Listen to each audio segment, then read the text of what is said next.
दोस्तों, मैं गुमान सिंह राव और आप देख रहे हैं मारवाड़ टीवी का नया चैनल। यदि आपने इस चैनल को सब्सक्राइब नहीं किया तो चैनल को सब्सक्राइब अभी तुरंत करें और हमारी हर पोस्ट को शेयर और लाइक भी करें और कमेंट बॉक्स में अपनी राय जरूर व्यक्त करें ताकि हम रहे अपडेट। पेश है आज की कुछ खास खबरें। सबसे खुशी की बात यह है कि हमारे यहाँ से जो कुछ महीने पहले विधानसभा के प्रत्याशी थे भाई रतन जी, उनको आदरणीय राहुल जी ने जालोर सिरोही का नेतृत्व करने की जिम्मेवारी दी है। इस बात की द्योतक है कि आप योग्य व्यक्ति हैं और आपने जनता के बीच में रह करके अच्छे काम किए हैं, इसलिए ये जिम्मेवारी बहुत ही बड़ी जिम्मेवारी है।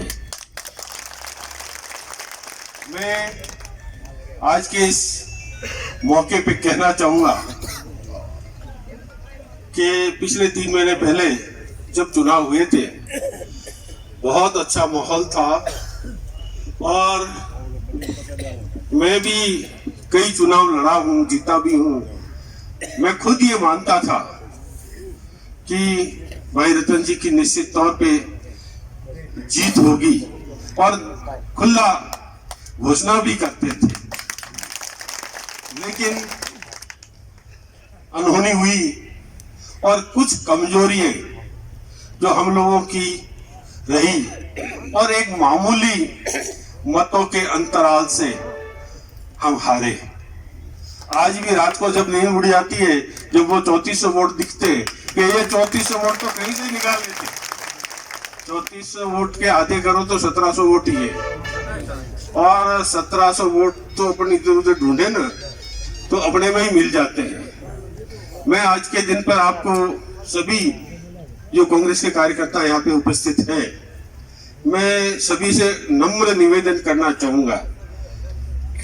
मेरे से पूर्व में भी वक्ताओं ने कहा कि भाई रतन जी का जो ये लोकसभा क्षेत्र है बहुत लंबा है और जैसा पहले अपन अपेक्षाएं करते थे कि रतन जी यहाँ आ जाओ, रतन जी वहां आ जाओ। मैंने पिछले इलेक्शन में देखा रात को 2-2, 3-3 बजे तक रतन जी को सोने का मौका नहीं मिलता था, वापस सुबह उठ करके ये का ये काम चलता था। तो मैं देखता था, मैंने कहा रतन जी आप जवान हैं इसलिए इतना भागा दौड़ी कर सकते हैं, बाकी हम जैसों से तो उम्र के अनुसार इतना भागा दौड़ी नहीं कर सकते। तो अब रतन जी वो पूरा समय इतना नहीं दे पाएंगे जितना पहले देते थे। मैं आप सबसे काफी वक्ताओं ने भी भाषण दिए हैं, मैं भाषण पे विश्वास नहीं करता हूं, काम पे विश्वास करता हूं और काम पे ढूंढने जाने की जरूरत नहीं है। आपके पंचायत में आपकी पिछली वोटर लिस्ट निकाल कर देख लो कि हमारे गांव में हम कितने वोटों से रतन जी को आगे रखा था या रतन जी को पीछे रखा था। यदि हमने रतन जी को पीछे रखा है तो आज आपको यह प्रण करना पड़ेगा कि जो 29 तारीख के पोलिंग होगी उसके बाद में जब भी रिजल्ट आए तब आप सीना ठोक कर कहे कि पिछले बार रतन जी को हमारे पंचायत से इतने वोट मिले थे, इस बार हमने इतने वोट दिलाए, तब तो मैं समझूंगा कि कार्यकर्ताओं ने मेहनत की है। नहीं तो में हाथों सभी मिलाते हैं। पिछली बार आप ये माहौल था, मैं कहीं कुछ कहना नहीं चाहूंगा, लेकिन जीती हुई बाजी हम हार गए। आज मुझे याद है मेरे साथ में अभी आपके राजस्थान के स्पीकर है भाई CP Joshi ji. CP Joshi ji MLA का इलेक्शन एक मत से हार गए थे, लेकिन ईश्वर को मंजूर कुछ और ही था। वापस पार्लियामेंट के इलेक्शन हुए और सीपी जी जोशी पार्लियामेंट में खड़े हुए और वो नाथद्वारा भीलवाड़ा क्षेत्र से जीते और जीत करके पीडब्ल्यूडी मिनिस्टर हुए और 5 साल तक उन्होंने पूरे देश के लिए अच्छा काम किया। तो हार होती है, लेकिन यदि हम सब एक मन से इस बात को मान ले दिल से कि हम पूरी मेहनत करेंगे तो इस हार को जीत में बदलने में ज्यादा समय नहीं लगता। जैसे कि सीपी जोशी जी जीते हैं। निश्चित तौर पे यदि आप लोग ठान लो, खाली बातें करने से नहीं होगा कुछ। और मैंने पिछली बार भी मैं कई बार देखता था, यहाँ पे शाम को यहाँ से निकलता था तो कार्यालय के आगे भीड़ ही भीड़ खड़ी रहती थी। मैंने कहा इनका क्या लेना देना है इस यहाँ पे खड़े रहने से। भैया हम लोग हमारा पंचायत हेडक्वार्टर और गांव उसको पकड़ लो, आपको रानीवाड़ा आने की जरूरत नहीं है। आप सभी रतन निवासी हैं, सभी वो सक्षम व्यक्ति हैं। और आप सुबह उठ करके, अभी हमारे पास में बहुत दिन है, अभी रतन जी के पास में तो दिन नहीं है क्योंकि रतन जी को काफी गांवों में घूमना है और सब जगह जाना भी संभव नहीं है। मैं मानता हूं कि विधानसभा में भी हमसे कई गांव छूट जाते थे, तो पार्लियामेंट में तो बहुत लंबा चौड़ा इलाका है। लेकिन यदि हम ये ठान लें कि हम कई बार इधर उधर नहीं जाएंगे, हम दिन में 100 व्यक्तियों से, हमारे गांव के परिवारों से मिलेंगे, संपर्क करेंगे कि इस बार हमारे रतन जी देवासी सांसद के लिए कांग्रेस पार्टी के उम्मीदवार हैं। हमारी आपसे अनुरोध है, नम्र निवेदन है कि आप भाई रतन जी को वोट दें और कांग्रेस पार्टी को जिताएं। तो यदि आप ये अपने अपने गांव में घूम लिए तो मैं समझता हूं कि रतन जी को रोकने वाला कोई नहीं होगा। और अगर रानीवाड़ा आकर प्रचार किया तो भैया वो प्रचार वाली बातें नहीं होंगी। दूसरी चीज कि हमारे कई साथी हैं जो लोग ये अपेक्षाएं करेंगे कि साहब, कई लोग मैं मिलता हूं, हमको साधन नहीं है, हमारा फलाना नहीं है, हमको वहां जाना है। रानीवाड़ा वालों कहते हैं जसुंधरा जाना है। अरे भाई जसुंधरा का काम जसुंधरा वाले कर लेंगे, आप तो आपके काम का करो, साधन की क्या जरूरत है। जब रतन जी एमएलए एमपी में खड़े नहीं हुए तो फिर आपको रोज कौन साधन भेजता था। आप अपने गांव को मजबूत करना है।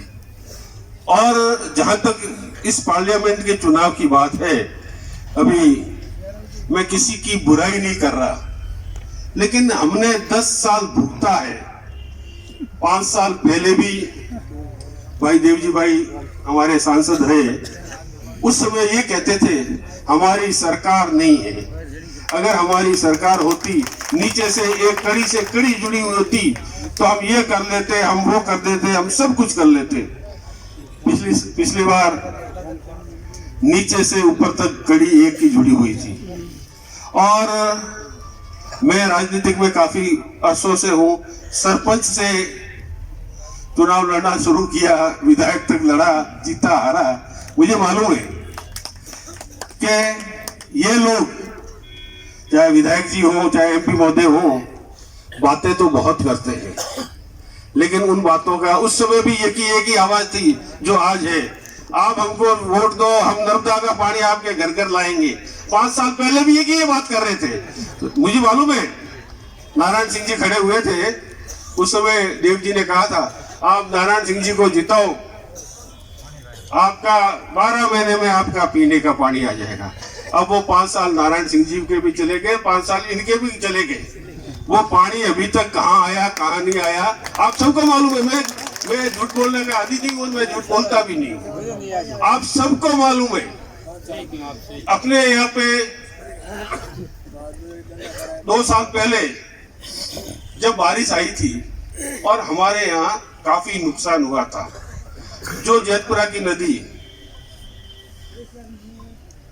टूट गई, बांध टूट गया, कच्चा बांध, जो पक्का बांध नहीं टूटा, पुल टूट गया, जगह जगह एनीकट टूट गए। इनको पिछली बरसात भी चली गई और अब के तो दूसरी बरसात आने वाली है। ये कहते हम काम करा रहे, अरे भैया काम करा रहे तो बांध को बना देते नहीं यार। अभी तक तो वो रोड भी शुरू नहीं हुई है, खाली उसके ऊपर कांटे डाल रखे हैं और लोगों को बता रही है हम पुल बढ़ा रहे हैं। अरे पुल तो आप बढ़ा रहे हो, मैं बहुत आपके जिम्मेवारी के साथ कहता हूं कि जैतपुरा के वहां पुल के पहले तो बांध की आवश्यकता थी। यदि ईश्वर ना करे कि पिछले 2 साल पहली बारिश आ जाए तो ये पुल तो जाते टाइम नहीं लगेगा। और जिनके परिवार के लोग मरे हैं उनसे जाकर पूछो कि तुम्हारे कितना नुकसान हुआ, कितना नुकसान नहीं हुआ।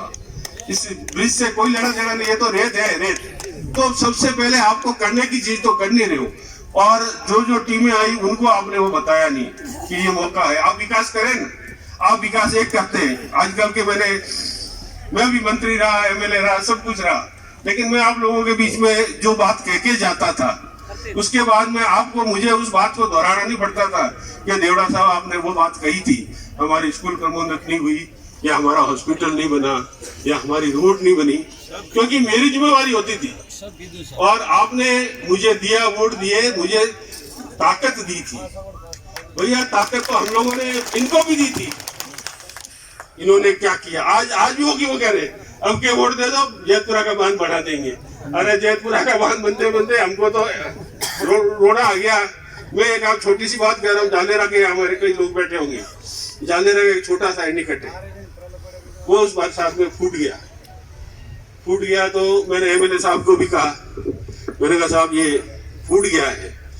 तो एमएलए साहब और ये सब, क्योंकि ऊपर से लैंड किए हुए हेलीकॉप्टर से, कोई बॉम्बे से आया है, क्योंकि नीचे की राजनीति इनको लेना देना नहीं है। तो बोले इसमें ऐसा है कि ये जमीन है ना, पहले आपको जमीन गवर्नमेंट को सरेंडर करनी पड़ेगी। मैंने कहा किसको सरेंडर करनी पड़ेगी? तब ये एनीकट बनेगा। अरे मैंने कहा ये तो गवर्नमेंट की लैंड में एनीकट बना हुआ है, और बने हुए भी कई साल हुए हैं। अब सरेंडर कौन करेगा? गवर्नमेंट की लैंड को मैं तो सरेंडर कर नहीं सकता। आपको मालूम ही नहीं है। अब आप वहां से गलती से मैंने आपको प्रमुख बना दिया, प्रमुख बनते बनते पैसों के जोर से आप टिकट लेकर के एमएलए बन गए, लेकिन आपको ये मालूम नहीं है कि लोगों को क्या तकलीफ है, क्या करना है। वो आज भी फूटा हुआ है। वो मेरा उसका नुकसान नहीं है, गांव वालों का नुकसान होता है। अगर वो बांध बनता तो वहां का पानी ऊपर चढ़ता, सब कुछ अच्छा होता है। जैतपुरा का बांध है, आपके ये पीने की समस्या है, ये सब समस्याएं इनकी थी। अब ये कह रहे, एक आप लोग भी पत्रकार बंधु भी है यहाँ पे, मैं कहना चाहूंगा कि पत्रकार बंधु बड़ा नेक छापते हैं। आज सांसद महोदय फलाने मंत्री जी से मिले, क्योंकि एक जना उनके साथ में होता है, वो उस कैमरे से आपके मोबाइल से फोटो खींच लेता है कि ये उन मंत्री जी से मिलने गए। अरे मिलने गए, आप 17 बार गए, किया क्या? आप ये बताओ हमको। मैं रोज प्रधानमंत्री के पास जाकर फोटो खिंचवाऊं और रोज आपको कहूं कि मैं प्रधानमंत्री जी से मिला, मैं प्रधान, अरे आप तो मिले, रोज मिले, आपकी ड्यूटी, आप एमपी हो, मिलते हो। किया क्या आपने? कौन सी रेल शुरू की? क्या किए आपने 10 सालों में? क्या किया वो बताओ ना। हमें आपसे दूसरा कोई लेना देना नहीं है, हमारा कोई जाति से आपका झगड़ा नहीं है। हम आपसे जरूर विकास की बात कर रहे हैं, और आप वापिस होगा वो 10 साल बाद ले जा रहे हो। अब के जीता दो। नारायण सिंह जी भी ये कह रहे थे नर्मदा का पानी आ जाएगा, ये भी ये कहेंगे, आपके बीच में आएंगे। तो मैं ये कह रहा हूँ कि ये उनके ये जुमले हैं। पहले तो आप लोग कहते कि 15 लाख आएंगे, 17 लाख आएंगे, तो यही वो 5 साल में आएगा। 5 साल कभी तो 5 साल पूरा होगा, 30 साल में तो जब तो अपने आप ही आ जाएगा। तो मेरा आप भाइयों सबसे अनुरोध है कि इस बार आप सबको भाई रतन जी देवासी बनना पड़ेगा, और यहाँ से एक पूरे राजस्थान में मैसेज देना होगा कि यदि जनता, किसान वर्ग, गरीब मजदूर सब ठान ले, तो जो रिजल्ट आज अखबारों में अगर हम पढ़ते हैं तो जालोर सिरोही के एक सीट आई कांग्रेस की, भाई सुखराम जी की, बाकी 7 हारी हुई है। पाली में एक भी सीट नहीं आई। ऐसे में खड़ा होना एक बहुत बड़ी हिम्मत रखता है। और अगर हम सब आज हम पीछे खिसक जाए, ये तो रतन जी को लड़ना है, हमारा क्या है, तो रतन जी नहीं जीत पाएंगे। आज रतन जी नहीं है, आप सब खड़े हैं, और इतना अपन रोज मिलेंगे भी नहीं, क्योंकि मैं इस बार भाई रतन जी से कल मेरी बात हुई कि देवड़ा साहब मैं टाइम नहीं दे पाऊंगा, आपको सब जगह घूमना है, आप पूरा टीम को। मैं भी नहीं, अपनी अपनी पंचायत की टीम बनाऊं, और अपनी अपनी पंचायत के टीम के प्रमुख लोग वो ये बेड़ा उठाए कि हमारी पंचायत में रतन जी आपको आने की जरूरत नहीं है। हम आपको रिजल्ट जिस दिन आएगा उस दिन आपको हमारा रिजल्ट देखना, फिर हमारे काम करना, तो मजबूती रहेगी। और ऐसा अगर हमने कर लिया तो अपन को कोई हराने वाला नहीं मिलेगा। इसलिए हम सबको मजबूत होना है। और ये 10 साल के इनके जो काम है, कैसे काम है, आप सबको मालूम है। मैं किसी का टिक्का टिप्पणी भी नहीं करना चाहता, क्या हुए क्या नहीं हुए। किसने अपने खेत के चारों तरफ बाउंड्री बना दी, किसने क्या किए, तो वो उनके ऐसे काम है। आज काम यहाँ सैंक्शन ने काम करा दिया किसी दूसरी जगह पर, तो ऐसे कई अनियमितताएं हुई है।